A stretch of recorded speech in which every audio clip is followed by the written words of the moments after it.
I stood freezing in that desolate Soviet village, watching prisoners toil in the mud. The wind cut through my coat despite the layers underneath, but I didn't dare show discomfort in front of my men. The prisoners had it worse. Thin clothes caked with mud, bodies reduced to walking skeletons as they dug trenches that would likely become their graves. The war had taken me to this forgotten corner of Russia, overseeing labor operations that I had come to despise. Each face I saw was hollowed by hunger, eyes that had long ago lost any spark of hope. I told myself I was just following orders, but the excuse rang hollow even in my own mind. My daily routine had become mechanical.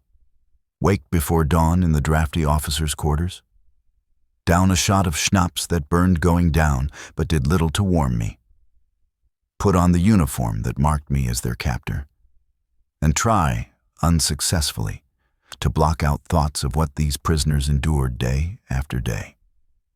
Food rations had been cut again last week.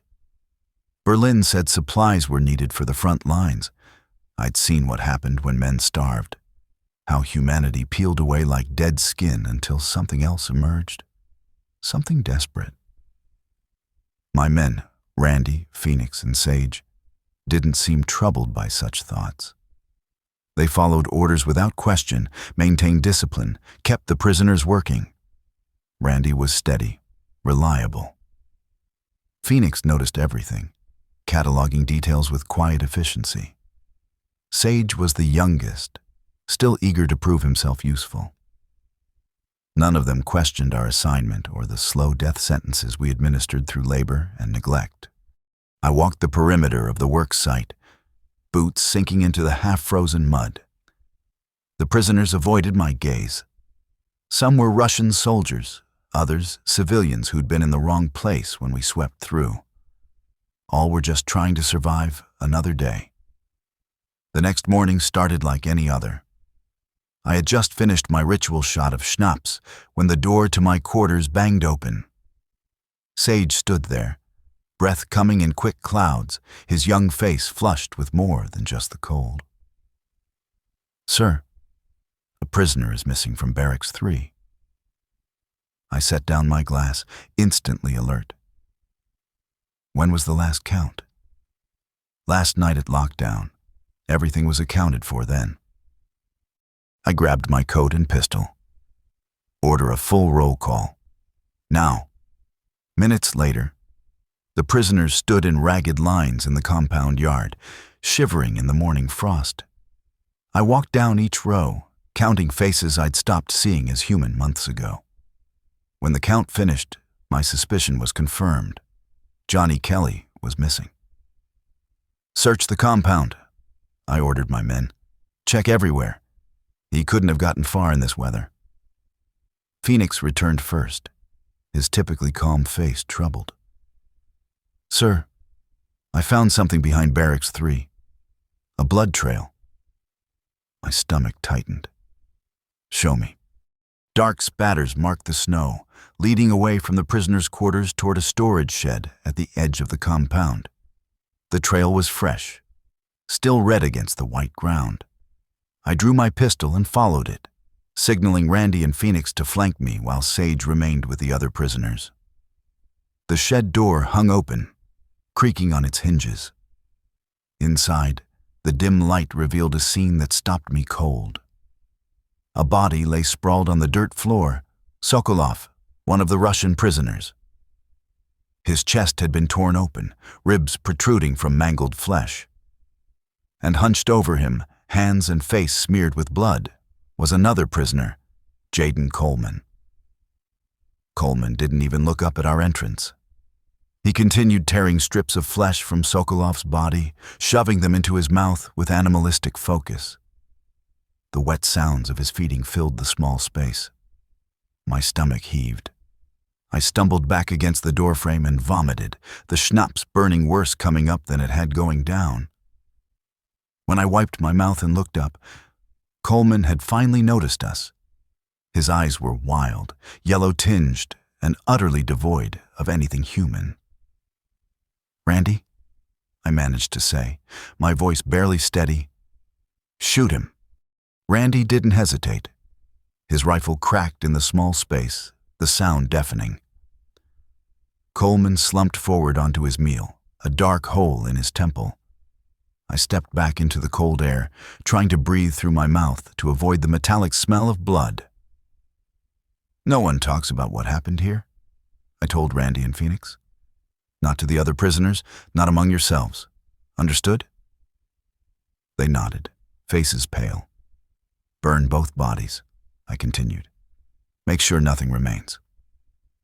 Later that day, as flames consumed the evidence of what had happened, I stood watch to ensure the job was done thoroughly.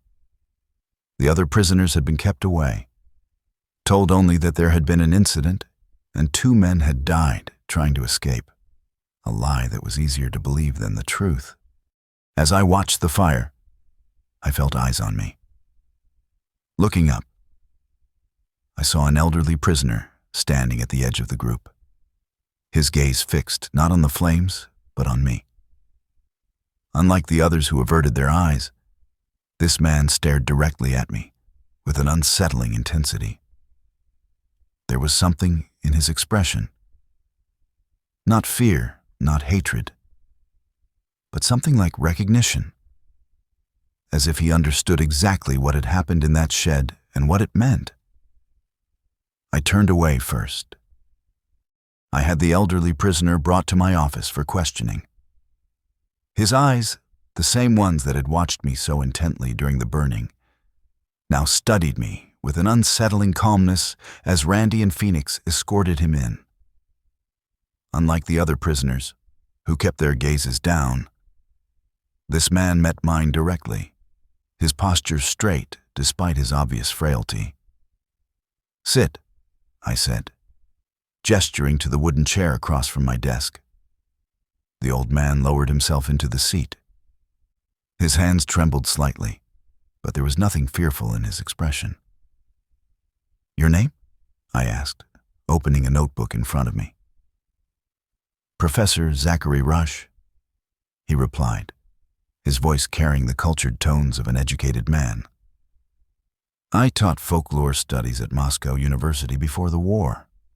I wrote his name down, surprised by his forthright manner. Most prisoners offered only the minimum information required. You were watching the disposal of the bodies yesterday, I said. Why? Rush, or Baranov, as I would later learn was his proper name, adjusted his thin frame in the hard chair. Because I know what happened to those men, what's happening in this camp. And what would that be? I asked, keeping my voice steady despite the chill that ran along my spine. Your guards killed a man-eater, he said simply, and the man he consumed. I stared at him, trying to mask my shock. No one was supposed to know what had happened in that shed. We had been careful. Man-eater, I repeated, my tone dismissive. That's what you call it? Baranov nodded. It is what we have called them for centuries in Russia. Men who eat other men, and once they start, they cannot stop. I leaned back in my chair. So you're suggesting Coleman was... what? Some kind of cannibal? Not just a cannibal, Baranov said. A cursed man. This is well known in Russian folklore. When a person consumes human flesh, usually out of desperate hunger, they become something else. The hunger takes hold of them, becomes insatiable. I laughed, though the sound felt hollow in the small office. You expect me to believe in fairy tales, Professor? I expect nothing from you, he replied. But I felt you should know what you are dealing with. The curse is real, and it spreads. Anyone who eats human flesh will develop the same hunger. That's enough, I said sharply. This is nonsense. There's no curse. What happened was a starving man lost his mind. Nothing more. Baranov didn't argue. He just watched me with those knowing eyes that made me want to look away. Is there anything else you wanted to tell me? I asked. Anything useful? Only a warning, he said quietly. Watch your prisoners carefully, and your men too. Hunger reveals what we truly are. I dismissed him after that, calling for Randy to take him back to his barracks. Once alone, I poured myself a shot of schnapps, swallowed it in one gulp, and tried to shake off the unease that had settled into my bones. Folklore and curses. Ridiculous. Yet something about the old professor's calm certainty bothered me. Later that day, I ordered increased surveillance over the prisoners. I told my men it was because of Coleman's escape attempt and subsequent actions, not mentioning Baranov's warnings. Phoenix questioned why we needed more guards watching the food stores, but I shut him down with a sharp look. I wasn't taking chances, curse or no curse. That night, as I tried to sleep, I kept thinking about what Baranov had said. The curse spreads. Anyone who eats human flesh will develop the same hunger. I told myself I was being foolish, yet I still lay awake until dawn, listening to every sound in the camp outside my window. Over the next few days, I noticed changes. The prisoners whispered among themselves more than usual, forming tight circles during their breaks, falling silent whenever my men or I approached. They eyed each other during meals, watching how much each person ate, who seemed hungry, who asked for more. When one prisoner dropped his bowl, the noise caused 3 men nearby to jump as if they'd been shot. My own men weren't immune to the tension. Randy started checking ration inventory twice daily instead of once. Phoenix took to carrying his rifle even when off duty. Sage, the youngest, seemed jumpiest of all, constantly looking over his shoulder as he patrolled the perimeter. "You seen the way they look at each other?" Sage asked me one evening, a week after the incident. "Like they're sizing each other up." "They're prisoners," I replied. "They're always looking for advantages." But I knew what he meant. There was something different in their gazes now. A calculation, an assessment of weakness. When food was distributed, I caught several of them licking their lips while staring at their fellow prisoners rather than at the food itself. 2 weeks after my conversation with Baranov, Phoenix approached me outside the mess hall. "Sir," he said quietly, "some of the food is going missing." "How much?" I asked. "Not much. Small amounts from each delivery. Could be a counting error." "There are no counting errors in this camp," I said. "Double the guards on the storage rooms. No one enters without my direct order." Phoenix nodded and left. That night, I added a second lock to my own quarters and checked it 3 times before lying down. The paranoia spread like a disease. I caught myself studying my men's faces, looking for signs of what? Hunger? Madness? I watched how they ate, if they asked for seconds, if they seemed satisfied after meals. I found myself wondering if Coleman had shared his grisly meal with anyone else before we found him. By the 3rd week, the camp felt like it was balanced on a knife's edge.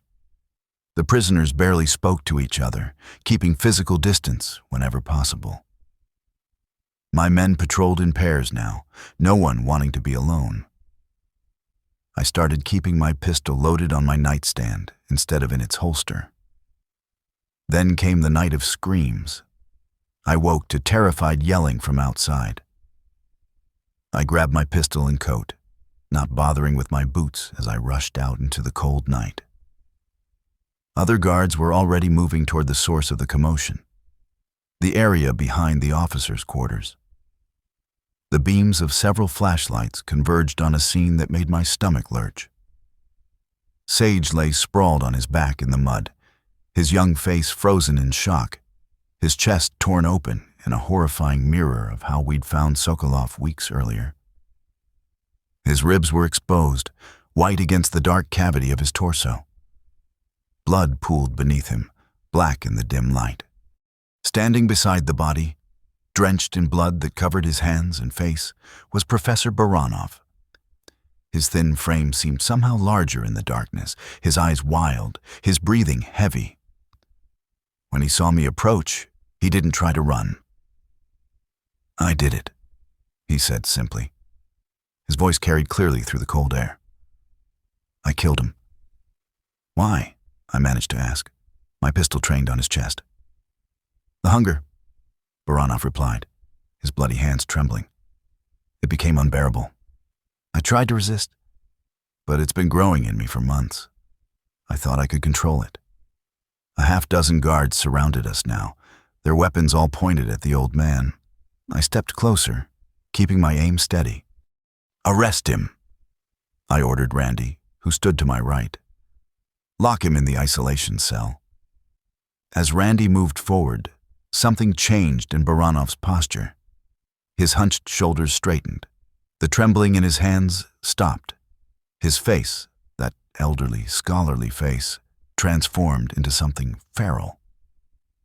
With a speed that seemed impossible for his age, Baranov lunged toward me, his bloody hands outstretched, his mouth open in a snarl that revealed teeth stained red in the flashlight beams. I barely had time to react. My finger tightened on the trigger, and the sharp crack of my pistol cut through the night.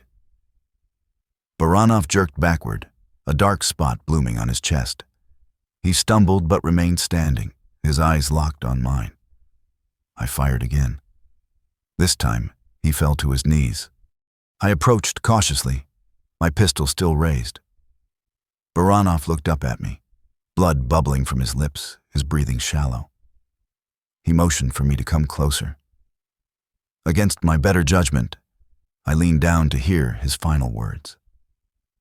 "The curse," he whispered, his voice wet with blood. "It will follow you now." His body slumped forward into the mud. I stepped back, looking around at the circle of shocked faces, my remaining men and the prisoners who had gathered at the commotion. In their eyes, I saw the same fear that churned in my own stomach. Baranov was dead, but his warning echoed in my mind. "The curse will follow you now."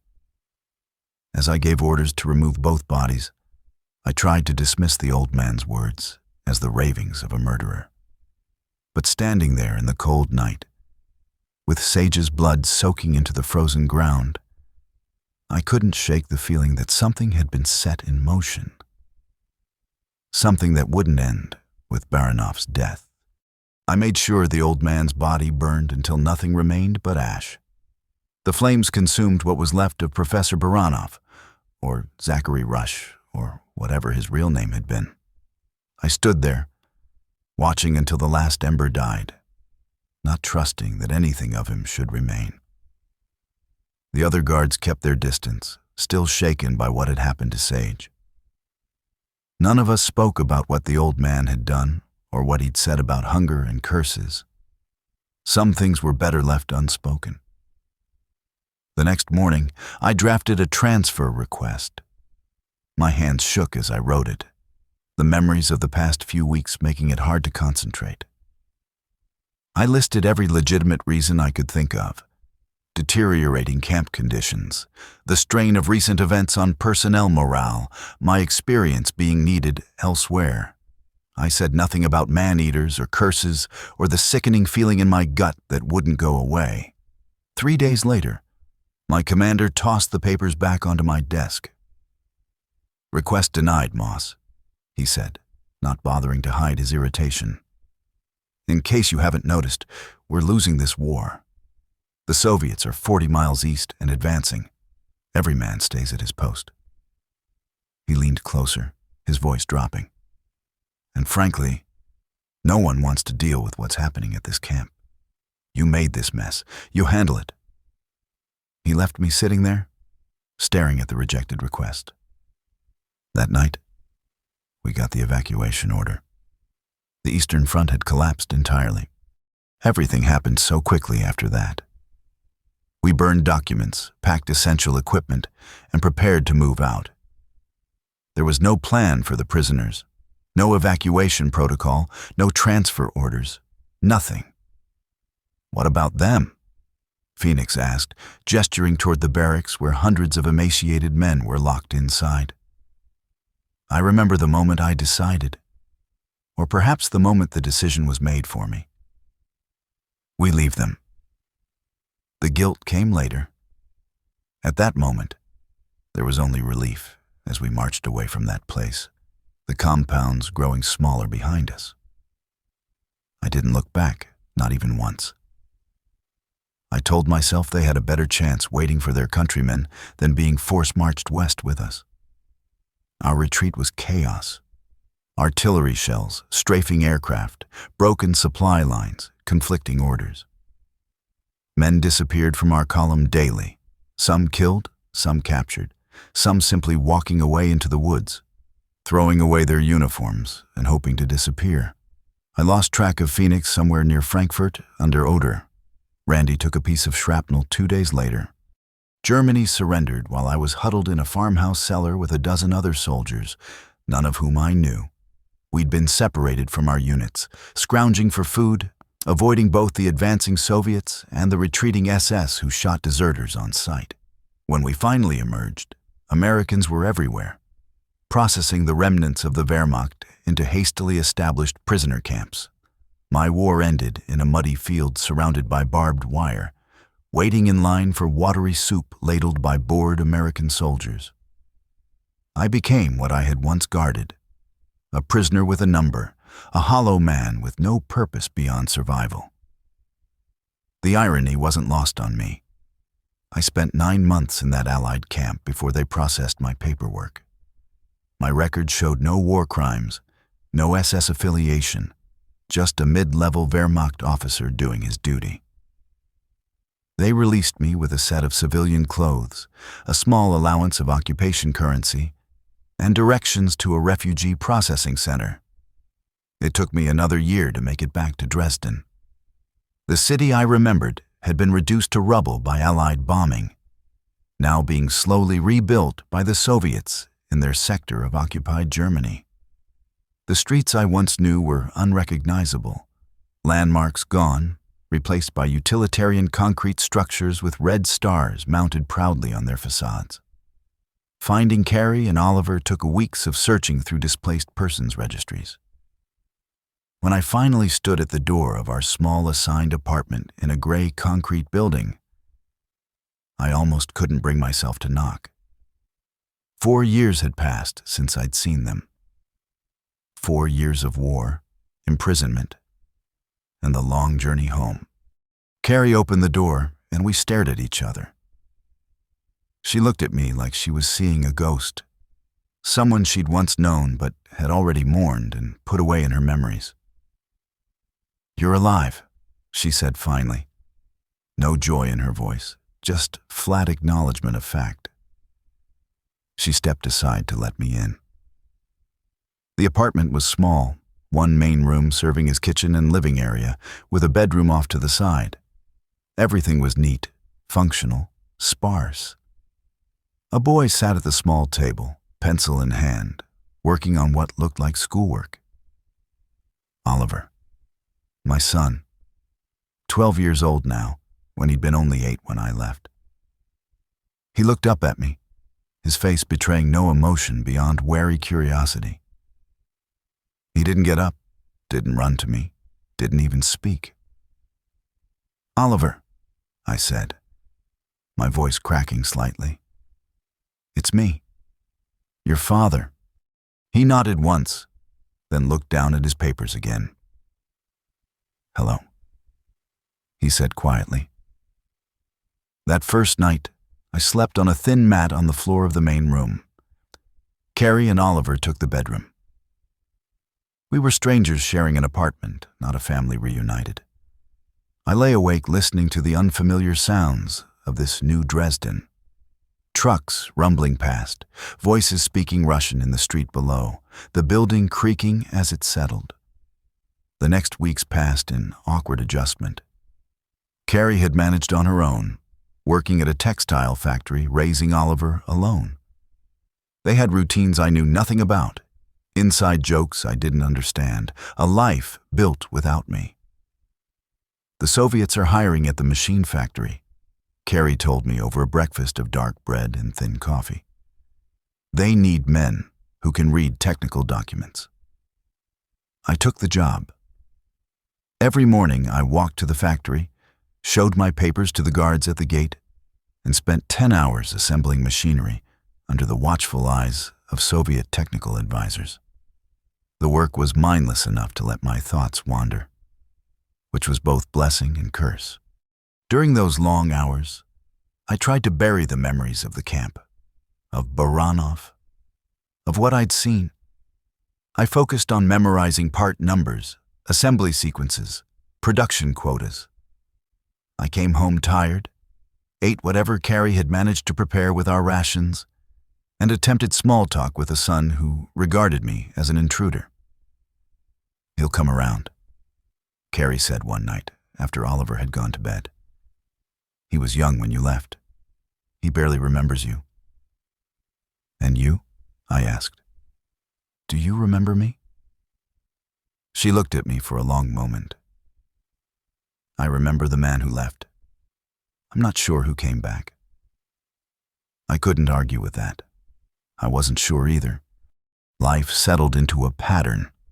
Work, home, sleep, repeat.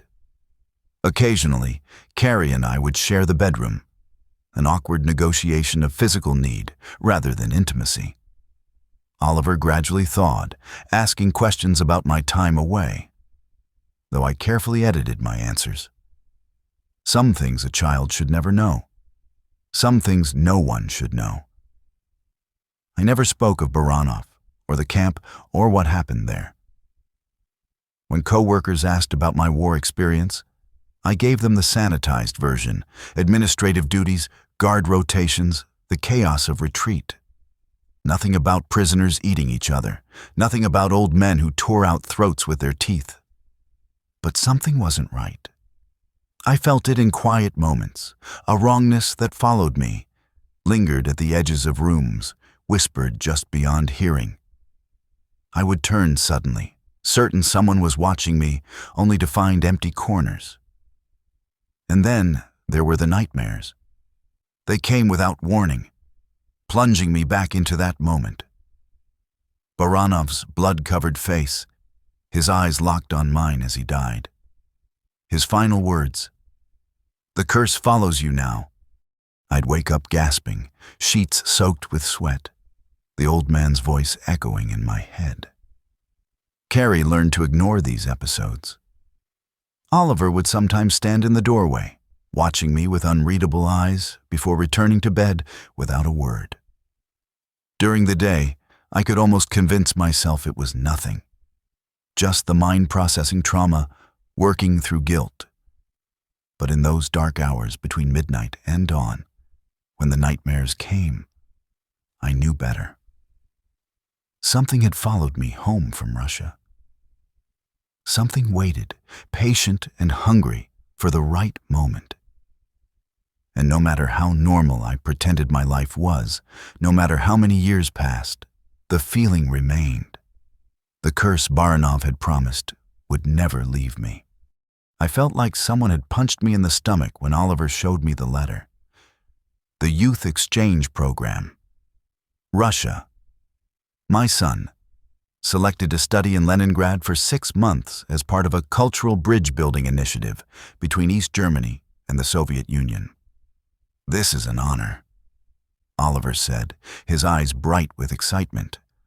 Only 10 students from Dresden were chosen. The paper trembled in my hands. Memories crashed through my mind.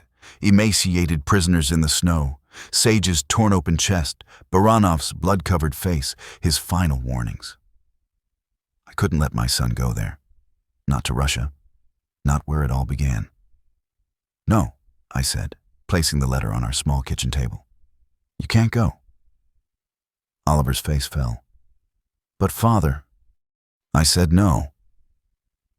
Carrie looked up from where she was mending clothes. "Rodney, perhaps we should discuss this privately."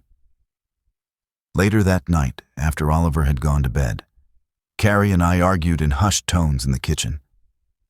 "You can't just reject this opportunity," she whispered. "Do you understand what this means for his future? The party selects only the most promising students. If he refuses, they'll remember. He'll never advance."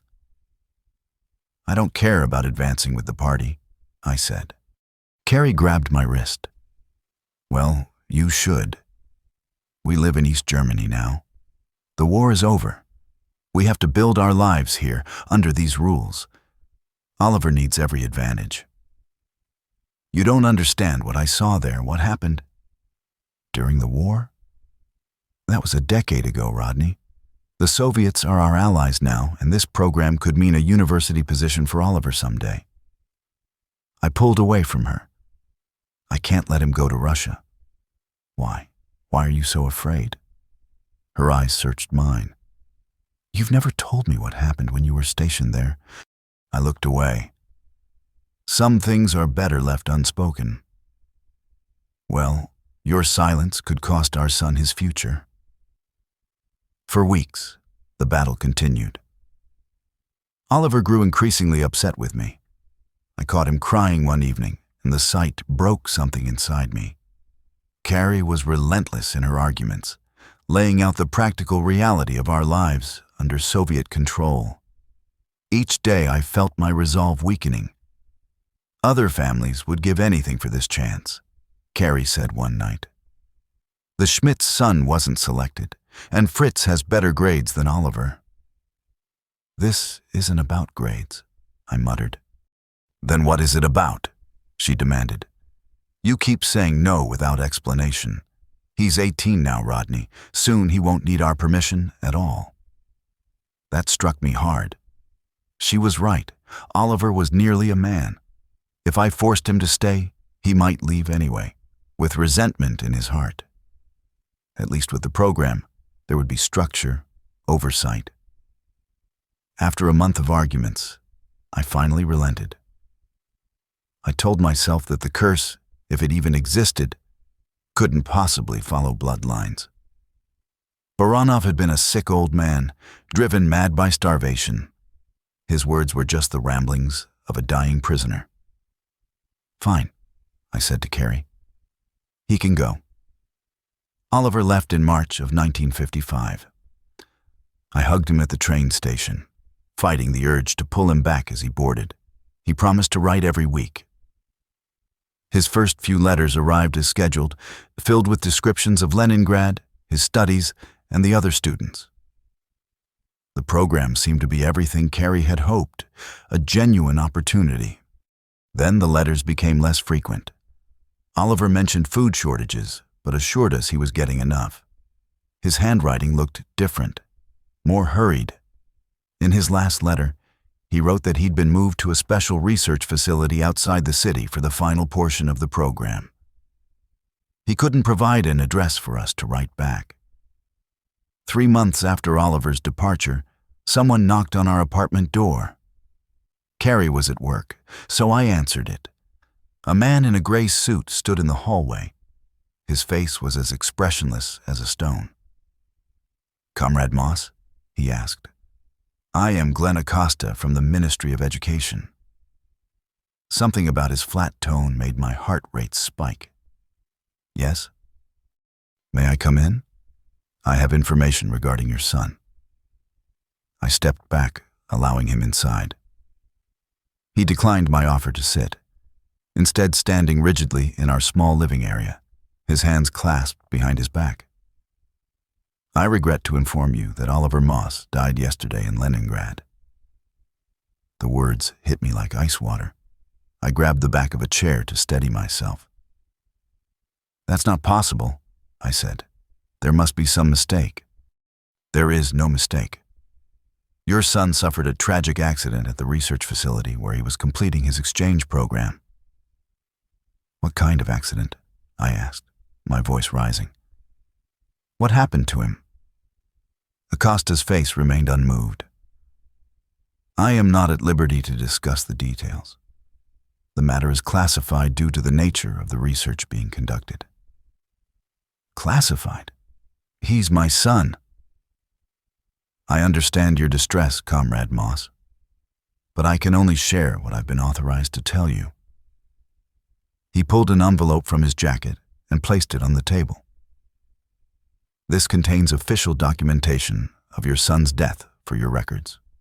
My hands shook as I tore open the envelope. Inside was a single sheet of paper with a death certificate printed in Russian and German. Cause of death: laboratory accident. No other details. Where is his body? I demanded.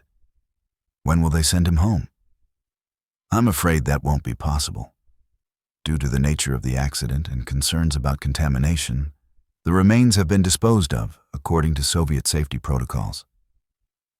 Disposed of? My voice broke.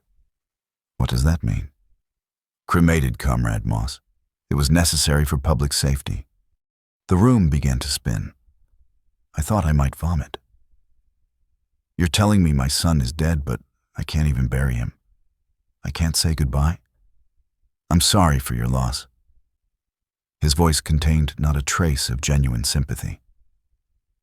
The socialist state values your son's contribution to scientific advancement. You should take pride in his sacrifice. Something snapped inside me. I lunged across the room and grabbed Acosta by his lapels. What happened to my son? What did they do to him? Two men I hadn't noticed waiting in the hallway rushed in and pulled me off Acosta. One of them twisted my arm behind my back while the other stood between me and the official. This reaction is understandable but unacceptable, Acosta said, straightening his jacket. I suggest you compose yourself, comrade. Further outbursts could be problematic for you and your wife.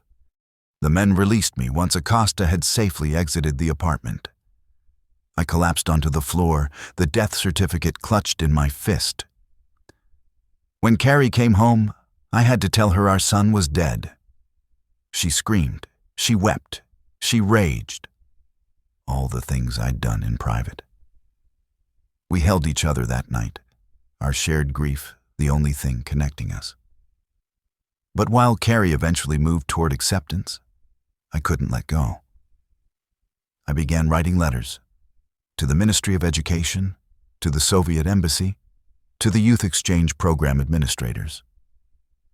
I demanded answers, details, anything that would help me understand what had happened to Oliver. Weeks passed with no responses. I grew desperate and sent more letters, each more demanding than the last. I visited government offices in person, only to be turned away by bored clerks who wouldn't even take my name. You have to stop this, Carrie told me one night. You're going to get yourself arrested. I need to know what happened to him, I said. Don't you want to know? Of course I do, she replied, wiping away tears. But Oliver is gone, and no amount of letters will bring him back. We have to find a way to live with this. But I couldn't live with it. I couldn't sleep. When I did manage to close my eyes, I saw Baranov's face, now twisted into a mocking smile. In these dreams, he would lean close and whisper, I warned you, didn't I? The curse always follows. I lost weight as food lost its appeal. Dark circles formed under my eyes. At the factory, my supervisor warned me about my declining performance. None of it mattered. I could only think about Oliver alone in some Soviet lab, dying without his parents near. One night, lying awake while Carrie slept beside me, I remembered Baranov's exact words from all those years ago. The curse will follow you now. Not us. You. Me, specifically. Could it be possible? Had the curse somehow tracked through my bloodline to find Oliver? I recalled how, in the months before he left, Oliver had complained about being hungry all the time. I'd attributed it to a growth spurt. But what if it had been something else? What if sending him to Russia, where food was scarce, had triggered something terrible? What if my son had experienced the same maddening hunger that had overtaken Coleman and Baranov? The thought made me physically ill. I rushed to the bathroom and vomited, my body rejecting the horrific possibility, even as my mind couldn't let it go. "Please stop torturing yourself," Carrie begged when she found me hunched over the toilet. "I can't bear to lose you too." But I was already lost, trapped in a maze of terrible questions that had no answers. What had really happened to our son? Why wouldn't they tell us the truth? And most haunting of all, had I somehow passed a curse to my own child, sending him unknowingly to his doom? I traveled to the Soviet embassy in Berlin, my hands shaking with a mixture of grief and determination as our train pulled into the station. The trip had taken hours, but every mile brought me closer to answers about Oliver. The embassy stood like a fortress of red brick and stern faces, its flag hanging limp in the still summer air. Inside, the halls smelled of floor polish and cigarettes. A bored clerk directed me to a waiting room where other Germans sat with hollow eyes and paperwork clutched in white-knuckled grips. 2 hours passed before someone called my name. I was led into a small office where 2 Soviet officials waited. "I am Dan Howell," said the older one, a heavy-set man with steel-gray hair and a face marked by a prominent scar across his right cheek. He didn't stand or offer his hand. "This is my assistant, Nathan Weber." The younger man nodded slightly, his dark hair slicked back, a smirk playing at the corners of his mouth. "My son died in your country," I said, placing Oliver's death certificate on the desk. "In Leningrad, at a laboratory. I want to know what happened." Howell barely glanced at the paper. "Many accidents happen in laboratories. Safety protocols are not always followed by young students." "I want details," I insisted. "What kind of accident? Why couldn't his body be returned? What was he working on?" Weber leaned forward, his narrow green eyes studying me with cold amusement. "Mr. Moss, these matters are classified. Your son participated in a state program. There are security protocols." "He was 18 years old," I said, my voice rising. "What security protocols apply to a dead boy?" Howell shrugged. "The matter is closed. The appropriate notifications were made. There is nothing more to discuss." I planted my hands on the desk. "I've written 27 letters. I've filed formal requests. I deserve to know how my son died." "You Germans," Weber said with a dismissive wave, "always demanding answers, as if you are entitled to them." He exchanged a look with Howell, something passing between them that made my skin crawl. Howell stood, signaling our meeting had ended. "The Socialist Republic has been generous in providing documentation of your son's death. Many families received no such courtesy during the war. They were shutting me out. I recognized the technique. I had used it myself when prisoners' families came asking questions." The irony wasn't lost on me. As I was being ushered toward the door, I caught fragments of a whispered conversation from an adjoining room. The door was ajar, and 2 men were speaking in Russian. I'd picked up enough of the language during my time as a camp guard to understand the basics. "Another report from Leningrad," one voice said. 3 people torn apart this time. "Ivanov still believes it's man-eaters among the Germans," the other replied. "The old folklore, ridiculous." "Not so ridiculous. Remember that program with the exchange students? The German boy who—" Weber noticed my hesitation and moved to block my view of the door. "Your appointment is concluded, Mr. Moss." But I had heard enough. Man-eaters. The word crashed through my mind like artillery fire. Baranov's warnings about the curse, the hunger that could never be satisfied, the way it might follow bloodlines. All of it came rushing back. What German boy? I demanded, pushing past Weber toward the partially open door. What happened in Leningrad? The two men inside the room looked up in surprise. One was older, with a thick gray mustache. Ivanov, I assumed. The other was younger, with round glasses and a nervous expression. My son, I said, switching to my broken Russian. Oliver Moss, Leningrad program. What happened to him? Ivanov's face darkened. Security, he called out. I lunged across the room, grabbing Ivanov by his jacket lapels. Tell me what happened to my son. What do you know about man-eaters? About the hunger? The words poured out of me, a desperate flood of questions I'd been holding back for months. Hands grabbed me from behind. Weber's voice hissed in my ear. You are making a serious mistake. I struggled against the security guards, their grip tightening as they pulled me away from Ivanov. The curse, I shouted. The Russian curse from the camps. It followed him, didn't it? Tell me. More guards arrived. Someone twisted my arm behind my back with professional efficiency. The pain shooting up to my shoulder. Cold metal handcuffs clicked around my wrists. This man is clearly disturbed, Howell told the guards in German. Remove him. As they dragged me toward the exit, I caught sight of another man watching from a doorway. Older than the others, with a deeply lined face and calculating eyes. Something in his expression changed when he heard my words about the curse and man-eaters.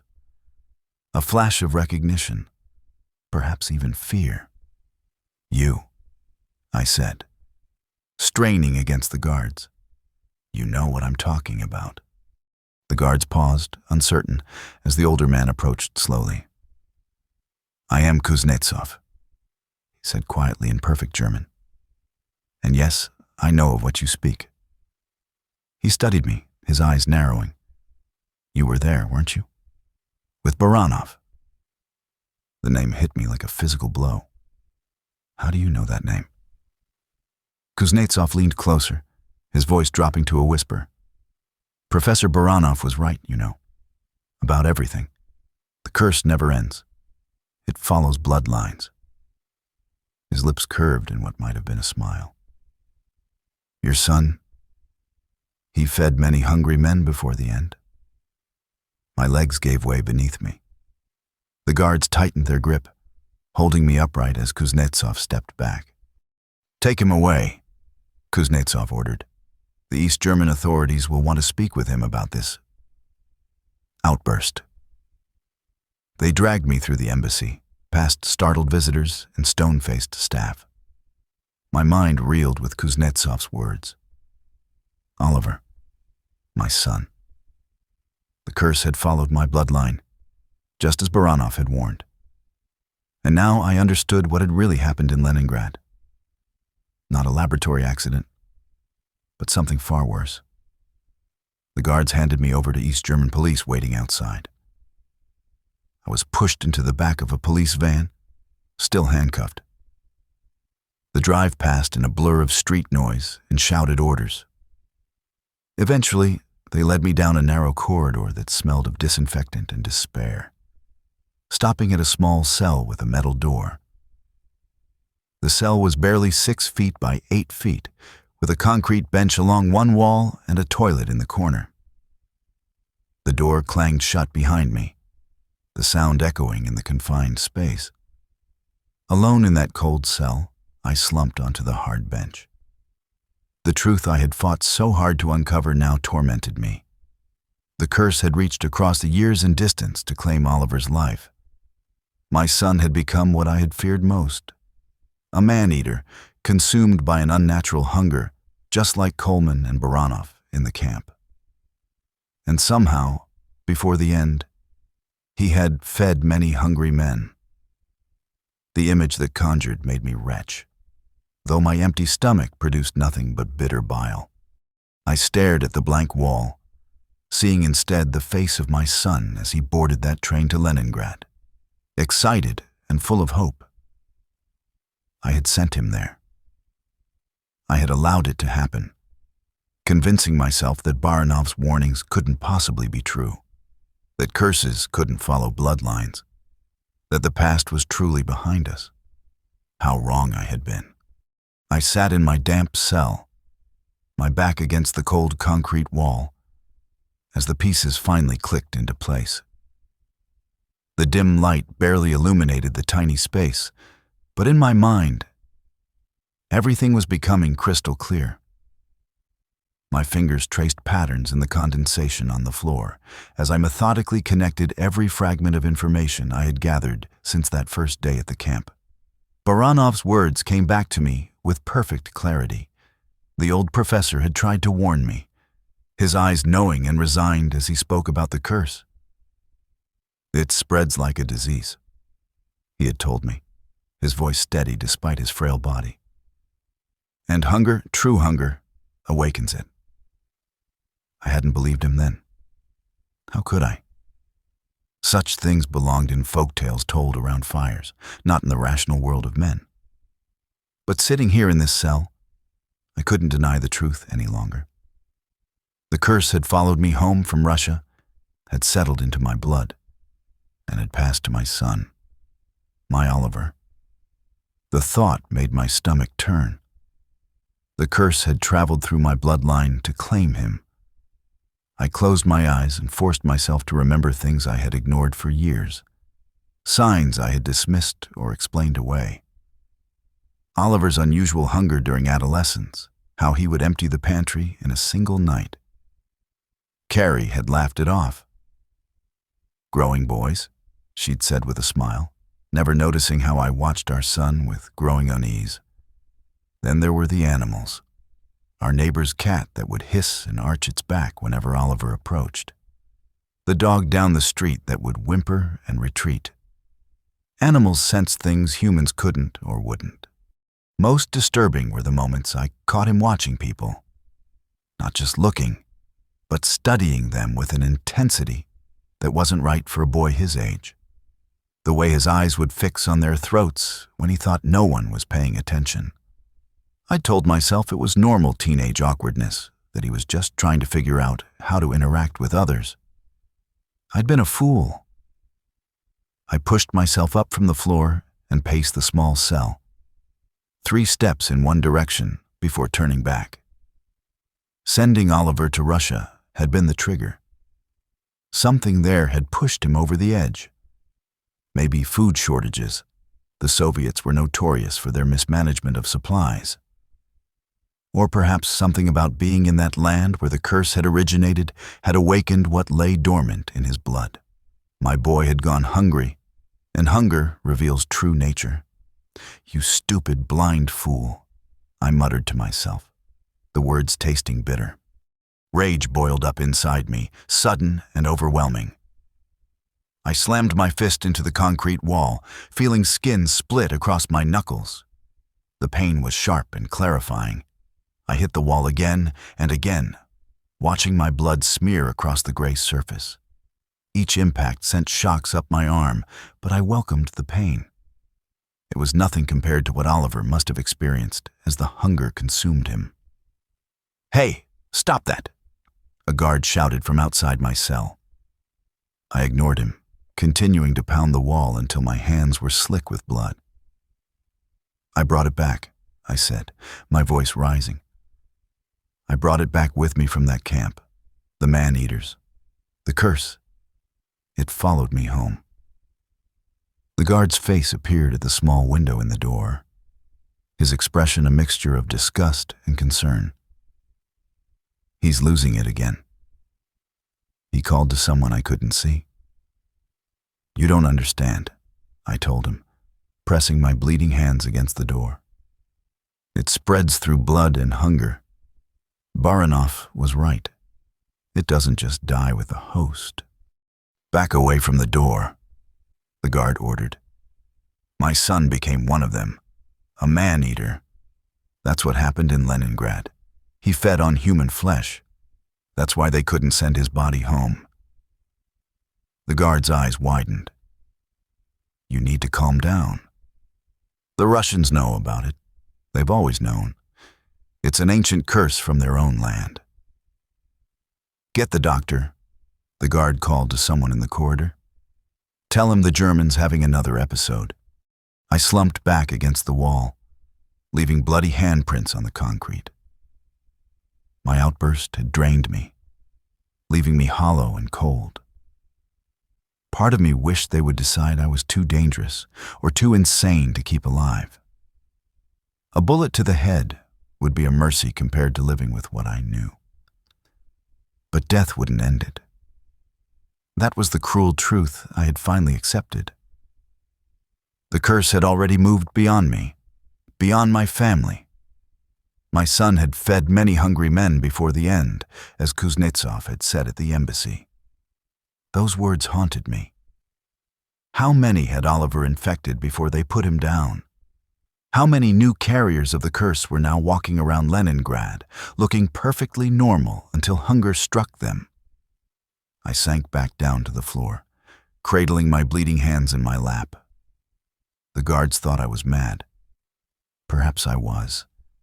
But madness would be a comfort compared to knowing the truth and being unable to convince anyone of it. From down the corridor, I heard footsteps approaching, multiple sets. The doctor probably coming to sedate me again. I didn't care. Let them drug me. Let them lock me away forever. The curse was loose in the world now, and nothing I could do would stop it. I leaned my head back against the wall and waited, my bloody fingerprints drying on the concrete around me. Physical proof of my helplessness in the face of something ancient and patient and hungry. The guards released me on a gray Tuesday morning in January. 6 months after I'd been committed for mental instability. They handed back my belongings in a paper bag, a worn leather wallet with 3 marks inside, my wedding band, and the clothes I'd worn to the Soviet embassy that day. The doctor gave me a small envelope of pills, explaining they would keep the delusions at bay. I pocketed them without argument. Experience had taught me that compliance was the quickest path to freedom. Sign here, the administrator said, sliding a form across the desk. It confirms you've completed your rehabilitation and acknowledge your condition. I signed without reading. What difference did it make? In their eyes, I was just another broken man who had cracked under the pressures of life in the new East Germany. Another statistic. Another success of their psychiatric methods. You're free to go, Herr Moss, the administrator said, not looking up from his paperwork. The doctor recommends you maintain your medication schedule and report to the district clinic weekly. The winter air hit me as I stepped outside the facility walls. I stood for a moment, adjusting to the openness around me after months of confinement. The world seemed too large, too loud. Cars moved along the road. People walked past, wrapped in coats and scarves, their breath making small clouds in the cold air. None of them knew what I knew. None of them understood what lurked among them. I found enough money for a train ticket back to Dresden. The journey passed in a blur of stations and faceless passengers. I watched them, these ordinary Germans going about their ordinary lives. A mother fed her child small pieces of bread. An old man dozed with his chin tucked to his chest. A young couple whispered together, their heads bent close.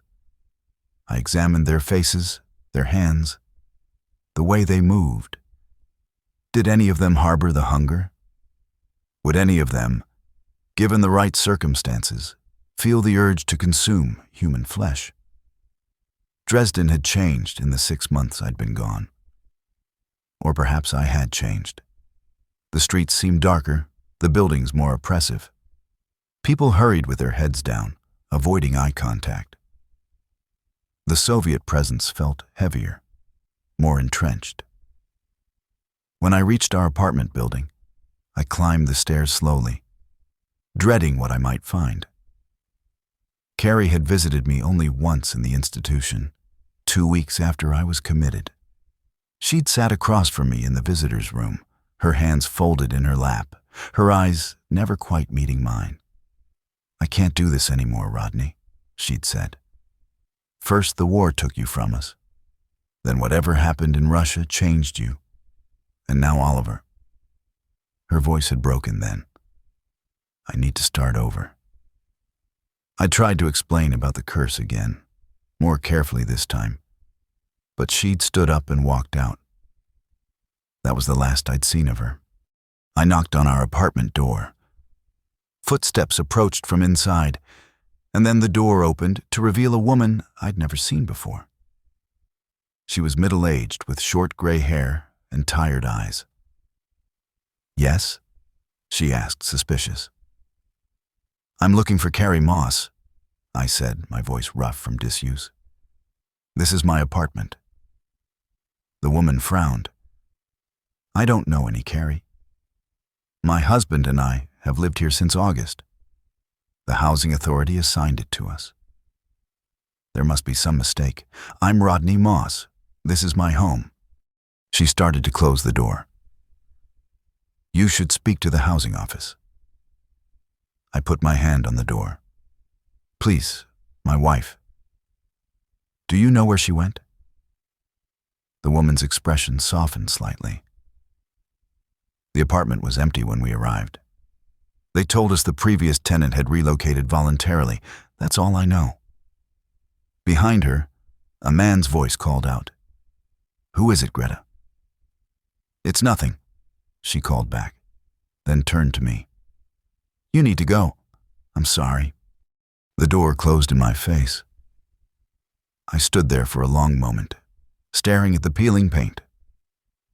6 months ago, I'd walked out this same door on my way to the Soviet embassy, determined to learn the truth about Oliver's death. Now I had nowhere to go, no one to return to. At the district housing office, a clerk with thick glasses looked through his records. "Carrie Moss," he muttered, running his finger down a list of names. "Yes, here. She surrendered the apartment in August and requested reassignment to another district." He looked up at me. "No forwarding address is listed." "That's impossible," I said. "She's my wife." The clerk adjusted his glasses. "Perhaps you should check with the police if you believe she's missing." But I knew she wasn't missing. She had left deliberately, removing herself from my life as completely as if she'd died. And in a way, I couldn't blame her. I had failed to protect our son. I had brought something terrible back from Russia.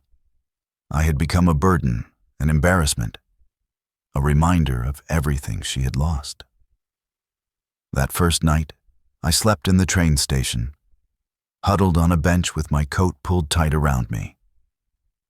In the morning, I used some of my remaining money to buy bread and cheese, eating slowly as I watched the commuters hurry by. How many of them, I wondered, had seen the things I had seen? How many carried secrets that would destroy them if revealed? Over the next few days, I established a routine. I walked the streets during the day, finding places to warm myself. Libraries, public buildings, occasionally a cafe where I could make a cup of coffee last for hours.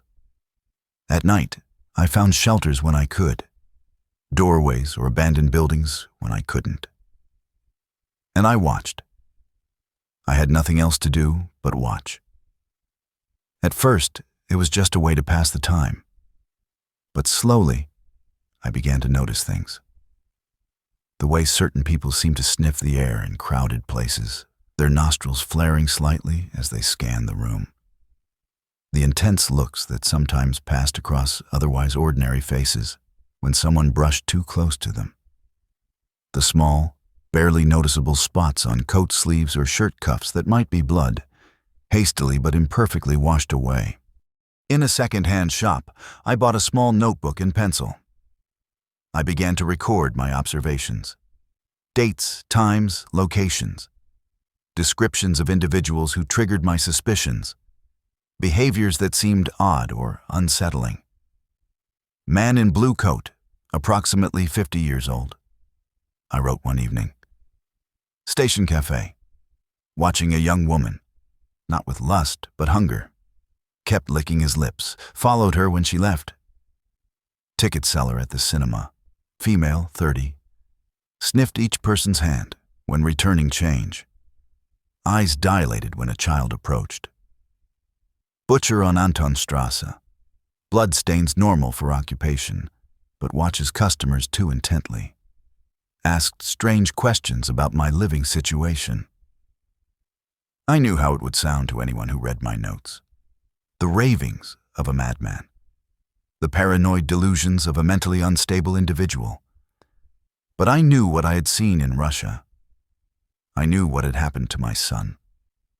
The curse was real, and it was here, spreading through Dresden, through all of Germany, perhaps through all of Europe by now. One evening in early March, I found myself near the university. A light snow was falling, turning the city ghostly and quiet. Students hurried across the campus, bundled against the cold. I watched them from a bench, wondering if Oliver would have attended university here if he had lived. If I had never allowed him to go to Russia. A young man caught my eye. He was tall and thin, like Oliver had been, with the same serious set to his mouth. But there was something else. Something in the way he watched his fellow students. A kind of calculating assessment that made the hair on the back of my neck rise. He separated a girl from the group, calling to her with a friendly wave. She smiled and walked toward him. I watched as they talked, his body language relaxed and open. But his eyes never left her throat. I stood up, my heart pounding. Should I intervene? Would anyone believe me if I tried to warn her? Or would I simply end up back in the institution, my medication dosage increased, my freedoms further restricted? Before I could decide, they walked away together, disappearing into the gathering darkness.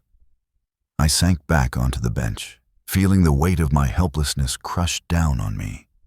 That night, I found shelter in an abandoned storage room behind a bakery. By the light of a stolen candle, I added the young man's description to my journal. University student, dark hair, tall, targets female students. Watched one tonight with hunger in his eyes. Couldn't save her. Couldn't save any of them. I flipped through the pages of my journal. 23 potential man-eaters identified in just under 2 months of observation. 23 carriers of the curse, walking freely among an unsuspecting population. And those were only the ones I had managed to spot. How many more were there? Hundreds? Thousands? The curse hadn't killed me as it had killed so many others. Instead, it had sentenced me to this half-life of knowledge without power, awareness without recourse. I understood now what Baranov had meant when he warned me that the curse would follow me. He hadn't been speaking only of physical hunger. He had meant this terrible burden of understanding. I thought of Oliver, my bright, serious boy. Had he known what was happening to him?